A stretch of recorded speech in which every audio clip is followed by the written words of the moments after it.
여러분 안녕하십니까, 진성호입니다. 민주당의 이재명 대선 후보가 정말 일이 잘 풀리지 않는가 봅니다. 자, 부산에 내려간 이재명 후보의 발언이 지금 기자들 사이에 논란입니다. 이제 완전히 민주당은 고립되고 기자들을 적으로 만들겠다는 것인지, 원래 실패할 때가 되면 늘 하는 게 언론 탓입니다. 이재명 후보가 지금 그런 형국입니다. 자, 매주 지방을 가겠다고 했습니다. 그러면서 메타버스, 매주 타는 버스에 올라탄 이재명이 부산, 울산, 경남 지역으로 향했습니다. 자, 부산에 내려간 이재명 후보, 요즘 언론 보도에 상당히 열이 받은 모양입니다.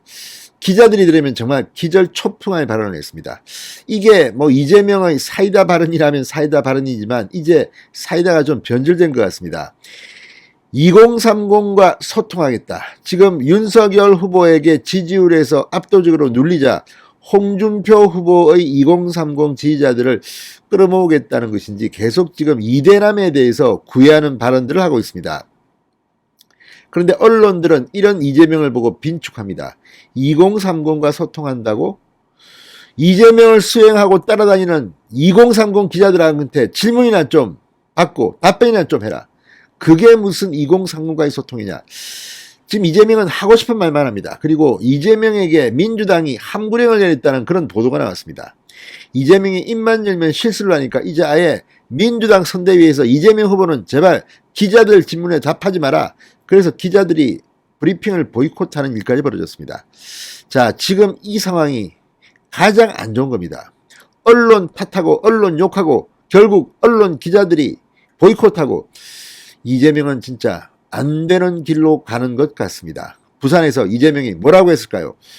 정말 좀 요즘 이상해진 것 같습니다. 진성호의 융단 폭격 시작합니다. 이재명 민주당 대선 후보를 융단 폭격합니다. 방송에 앞서 아직 진성호 방송에 구독자가 아니신 분은 붉은색 구독 버튼 눌러주십시오. 더 좋은 방송으로 보답하겠습니다. 자, 2달 동안 전국을 순회하는 민생 대장정에 들어갔다고 합니다. 이재명 후보. 자, 그런데 첫 번째 부산입니다. 부산, 울산, 경남 지역을 방문했는데 부산에서 이런 발언을 했습니다. 언론 환경이 너무 나빠서 우리는 잘못한 게 없어도 잘못했을지도 모른다는 소문으로 도배가 된다. 상대방은 엄청나게 나쁜 짓을 해도 아무 문제가 없는 것처럼 넘어간다. 억울함을 토로했습니다. 이게 정말 안 되는 집에서 나오는 소리입니다. 아, 나는 말이야 잘하는데 안 써주고 저쪽은 못하는데도 막아준다. 그러니까 언론 환경이 매우 나빠서 우리는 잘못한 게 없어도 잘못했을지도 모른다는 소문으로 도배된다. 이거 지금 김혜경 씨 낙상 사고를 이야기하는 것으로 해석될 수도 있는데 언론이 왜 이렇게 잘못했을지도 모른다는 소문으로 도배를 했습니까? 이건 기자들이 가만히 있으면 안 됩니다. 지금 이거는 기자들을 명예를 훼손시키는 발언입니다.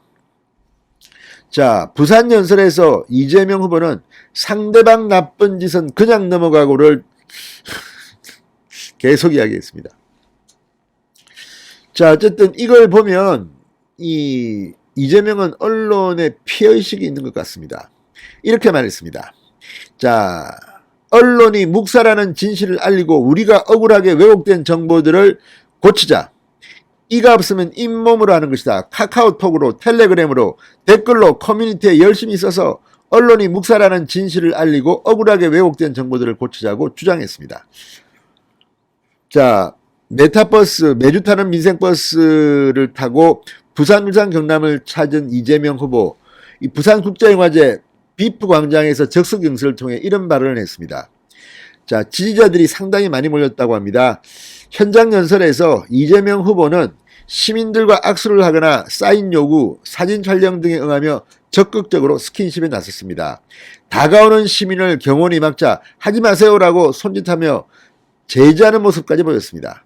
이재명 후보는 이후 부산 시내 한 극장에서 롯데자이언츠의 전설 고 최동원 선수의 다큐멘터리 1984 최동원을 관람했습니다. 자, 어쨌든 이재명 후보의 이 동선은 상당히 괜찮은 것 같습니다. 그리고 이재명 후보 부산에 내려가서 윤석열 후보가 엄청나게 난리가 난 현장이 상당히 부러웠나 봅니다.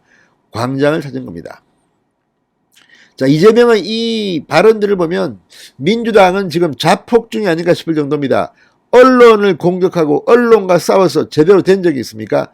노무현 전 대통령 정권 말기에 언론과의 전쟁 비슷하게 뭐 기자실 폐쇄하고 매일 언론이 왜 나를 이렇게 대접하냐고 했다가 지지율이 한 자릿수로 떨어졌던 기억을 민주당은 하고 있을 겁니다. 지금 이재명이 안 되는 곳만 골라가는 것 같다는 생각이 듭니다. 자, 이 후보는 앞서 도착한 울산에서는 중앙전통시장을 방문해서 울산시의회 대회의실에서 이 유세를 하고 울산시의회 대회의실에서 지역 청년들과 대담을 했습니다. 젊은 세대의 고민에 공감을 표시하고 여성, 청년, 지방분권 등 정책도 부각시켰습니다. 나는 본질적으로 꼰대일 수밖에 없다. 다른 세상에 사는 데라며 꼰대 아닐 것 같은 꼰대라고 스스로를 규정하게 됐다고 합니다. 자, 이런 걸 보면 지금 이재명 후보 뭐 너무 지지율이 안 나오니까 이 홍준표 후보가 이 낙선하면서 남은 표라도 좀 끌고 오기 위해서 요즘 홍준표 지지자들의 글을 한번 읽어봅시다. 아무튼 참 이재명이 요새 힘든가 봅니다. 김혜경 씨에 대한 그런 민주당의 대응은 제가 볼 때는 잘못한 것 같습니다. 마치 전쟁 치르듯이 뭐가 있었습니까 도대체? 왜 그렇게 민감하게 반응합니까? 민감하게 반응하면 없던 일도 있는 것처럼 의심할 수밖에 없는 거 아닙니까? 아무튼 지금 이재명 후보가 언론 탓을 하는 것을 보니까 이번 선거는 이재명이 끝난 모양이다. 이런 생각까지 듭니다. 진성호의 융단 폭격이었습니다. 여러분 감사합니다.